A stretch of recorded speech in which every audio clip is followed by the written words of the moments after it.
గ్రౌండ్‌లో తిట్టి ఇప్పుడు ఇంటికి పిలిచాడు. ఫ్రెండ్స్ మొన్న జరిగిన Lucknow super Giants versus sunrise మ్యాచ్‌లో అయితే లక్నో అయితే చిత్తుగా ఓడిపోయిందనమాట. సో, అస్సలు బ్రహ్మాండంగా ఆడారని చెప్పుకోవచ్చు సన్‌రైజ్ బ్యాట్స్‌మెన్. సో, దాని తర్వాత మ్యాచ్ అయిపోయిన అనంతరం లక్నో సూపర్ జైంట్స్ ఓనర్ వచ్చేసి కేఎల్ రాహుల్ అయితే చీవర్లు అయితే పెట్టాడనమాట గ్రౌండ్‌లో అందరూ చూస్తుండగానే. అందరూ కూడా చాలా షాక్ అయితే గురయ్యారు. ఒకప్పుడు ధోని సరిగ్గా కెప్టెన్సీ చేయలేదు, సరిగ్గా ఆడలేదు, మ్యాచెస్ ఓడిపోయిందనేసి తనను తీసేసి స్టీవ్ స్మిత్‌కి అయితే కెప్టెన్సీ ఇచ్చింది అప్పట్లో. సో, అప్పుడు కూడా సేమ్ లక్నోకైతే తనే అనమాట మెంటర్ అనమాట. సారీ మెంటర్ కాదు, ఫ్రాంచైజీ ఓనర్ అనమాట. సో, తన పేరేంటంటే సంజీవ్ అనమాట. అతనికి మళ్ళీ నిన్న కేఎల్ రాహుల్‌ని తన ఇంటికి పిలుచుకొని నిన్న మ్యాచ్ కూడా ఓడిపోయింది లక్నో సూపర్ జైంట్స్. ఇది వేరే విషయం ఢిల్లీతో.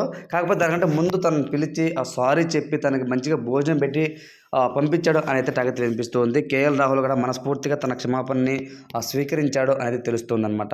సో, ఆ ఫోటోస్ కూడా అయితే Lucknow super giants owner Sanjiv అయితే ఇన్‌స్టాగ్రామ్‌లోనూ అలానే ట్విట్టర్‌లో అయితే పోస్ట్ చేయడం జరిగిందనమాట. ఆ ఫోటోస్ అయితే వైరల్‌గా మారాయి. ఎనీవే తన తప్పును తెలుసుకున్నాడు అని అంటూ కేఎల్ రాహుల్ అభిమానులందరూ కూడా తనకైతే ఇట్స్ ఓకే, నో ప్రాబ్లమ్, మీ యొక్క మంచి మనసు చాటుకున్నారు అని అంటూ అయితే కామెంట్స్ అయితే పెడుతున్నారు. సో, ఏది ఏమైనప్పటికీ కూడా Lucknow super giants night Delhi మ్యాచ్‌తో ఓడిపోయి చాలా అయితే సజీవంగా అంటే చెప్పలేను కానీ కొంతవరకు ప్లే ఆఫ్ రేసెస్‌లో నుంచి తప్పుకున్నట్లే అనేది తెలుస్తుందనమాట. సో, ఒక రకంగా చెప్పాలంటే లక్నో సూపర్ జైంట్స్ సన్‌రైజ్ కంటే కూడా ఫస్ట్ టాప్ పొజిషన్‌లో ఉండే. సో, కేకేఆర్, రాజస్థాన్ తర్వాత లక్నో ఉండే అనమాట, చెన్నై కంటే ముందుగా కూడా. కానీ వరుస వైఫల్యాలతో అయితే తనైతే ఆ టీం అయితే క్వాలిఫై కాలేకపోతూ ఉంది.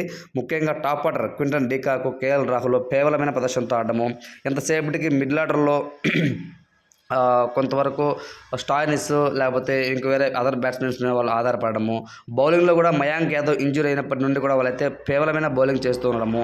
ఇప్పటికీ కూడా మనం చూస్తే ఢిల్లీలో మన లక్నోలో అయితే మంచి బౌలర్, టాప్ బౌలర్ ఎవరైనా ఉన్నారా అంటే ఒకరి పేరు చెప్పుకునే సిచ్యువేషన్ లేదనమాట మనకు. సో, కాబట్టి మ్యాచెస్ ఓడిపోతూ వస్తూ ఉంది. సో, ఇంకొక మ్యాచ్ అయితే ఉంది. ఆ మ్యాచ్ ఖచ్చితంగా గెలిచి రన్నెట్‌గా బాగుంటే లక్నో క్వాలిఫై అవుతుంది, లేకపోతే లేదు. కానీ ఏది ఏమైనా సరే సంజీవ్ అయితే తన చేసే తప్పుకి పశ్చాత్తాపపడి కేఎల్ రాహుల్‌ని ఇంటికి పిలిచి మరి సారీ చెప్పినది సమాచారం. సో, ఈ వీడియోపై మీ ఒపీనియన్ ఏంటి అనేది కామెంట్ రూపంలో తెలియచేయండి. Thanks for watching.